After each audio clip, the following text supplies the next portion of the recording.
Questão 17 da primeira fase da Unicamp 2022. Essa questão aqui tem um textinho antes, né? Então, vamos dar uma olhada nesse texto. Para conter uma certa epidemia viral, uma vacina será aplicada a uma população. Sabe-se que a efetividade de uma vacina pode ser entendida como sendo a porcentagem dos indivíduos vacinados que estão imunes à doença. E, para controlar a epidemia, a porcentagem mínima de uma dada população a ser imunizada é dada pela fórmula, então a gente tem essa fórmula aí, em que R0 é maior que 1, é um valor associado às características da epidemia. Assume-se ainda que uma eventual imunização somente é adquirida por meio da vacina. Então tá, deixa eu escrever essa fórmula antes da gente dar uma olhada na questão 17. Então, I R0 em função de R0 é igual a 100 vezes R0 menos 1 sobre R0. Então, essa fórmula nos dá a porcentagem mínima de uma dada população que deve ser imunizada, tá bom? Vou dar uma melhoradinha nessa fórmula aqui, tá? Vou mexer nela um pouquinho para ficar um pouco melhor para a gente conseguir analisar. O que eu poderia fazer aqui, ó? Uma distributiva aqui em cima, então fica 100 R0 menos 100 sobre R0 e ainda dá para eu mexer mais um pouquinho. Olha só, como aqui tem uma subtração, eu posso separar isso em duas frações, tá? Então ficaria 100 R0 sobre R0 menos 100 sobre R0, tá? Separei em duas frações e esse R0 aqui da primeira fração eu consigo cortar. Então, eu tenho aqui 100 menos 100 sobre R0, tá bom? Só para facilitar um pouquinho na hora da gente fazer algumas contas, tá? Bom, dá uma olhada aqui no que o exercício 17 quer. Em relação à epidemia e à vacinação, é correto afirmar que... Vamos dar uma lidinha nas alternativas para a gente ver o que a gente está buscando aqui por meio dessa fórmula. A porcentagem mínima da população que deve ser vacinada para controlar a epidemia é sempre maior que 50%. Para uma vacina, quanto maior R0, menor a porcentagem mínima da população que deve ser vacinada para controlar a epidemia. Tá. Para uma vacina, quanto maior o R0, maior a porcentagem mínima da população que deve ser vacinada para controlar a epidemia.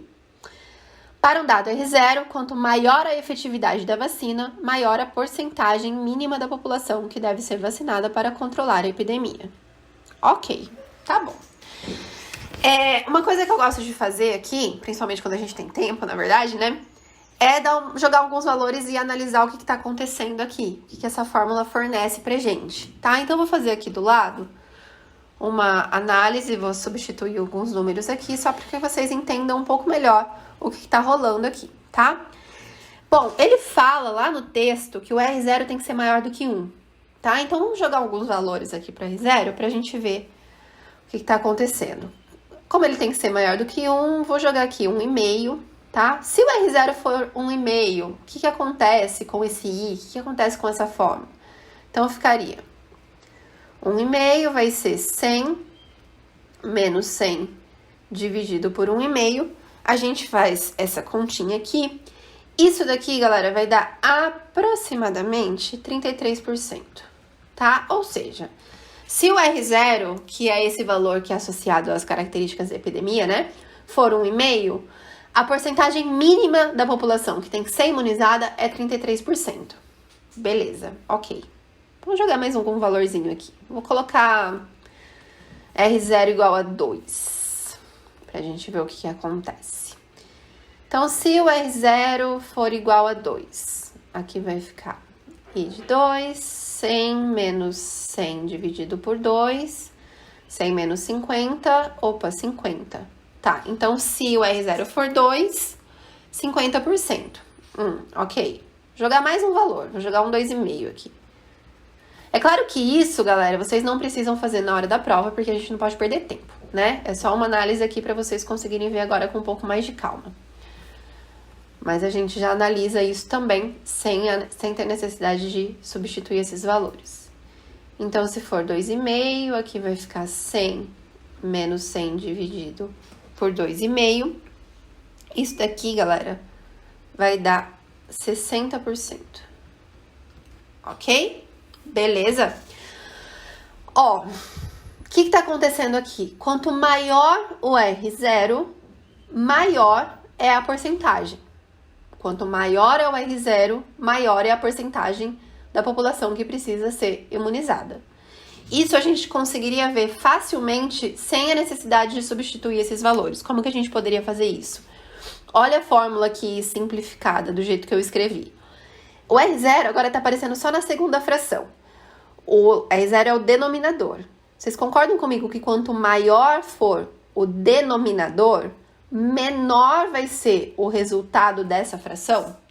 Sim, quanto maior o denominador, maior é o número pelo qual eu estou dividindo 100. Então, menor vai ser o resultado dessa fração. Quanto menor o resultado dessa fração, maior é o meu resultado final aqui. Eu vou ter 100 menos um número menor. Então, isso vai dar um valor maior. Então, tá vendo que um R0 maior implica em um resultado maior para essa minha fórmula, tá? Beleza. Com essa nossa análise, a gente já consegue analisar as alternativas. Então, olha só. O A. A porcentagem mínima da população que deve ser vacinada para controlar a epidemia é sempre maior que 50%. Falso, né? Olha só, quando a gente substituiu ali 1,5, lembra que o R0 tem que ser maior do que 1, então ele pode ser 1,5. Deu aqui 33%, então não é sempre maior do que 50%, tá? Pode ser menor do que 50% aqui, então essa tá errada. B. Para uma vacina, quanto maior o R0, menor a porcentagem mínima da população que deve ser vacinada. É justamente o contrário do que a gente acabou de observar, né? Quanto maior o R0, menor é a porcentagem? Não, quanto maior o R0, maior é a porcentagem. Então, esse aqui tá errado. C. Para uma vacina, quanto maior o R0, maior a porcentagem mínima da população que deve ser vacinada. Ok, é exatamente isso aqui que a gente acabou de observar. Então, essa tá correta. Dá uma olhadinha na D. Para um dado R0, quanto maior a efetividade da vacina, maior a porcentagem mínima da população que deve ser vacinada. Galera, isso faz sentido? Quanto mais efetiva for a vacina, mais gente vai precisar ser vacinada? Isso não faz nem sentido, concordam? Se a vacina tem uma efetividade maior, teoricamente, teria a necessidade de vacinar menos pessoas, tá? E não é isso aqui que a fórmula tá mostrando pra gente também, ok? Então, é o C. Beleza? Tá vendo que, na verdade, a gente não precisava fazer cálculo nenhum nesse exercício, eu só fiz essas contas pra vocês conseguirem enxergar o que estava acontecendo. Era mais uma questão de análise da fórmula, tá bom? Beleza? Isso aí. Até o próximo exercício.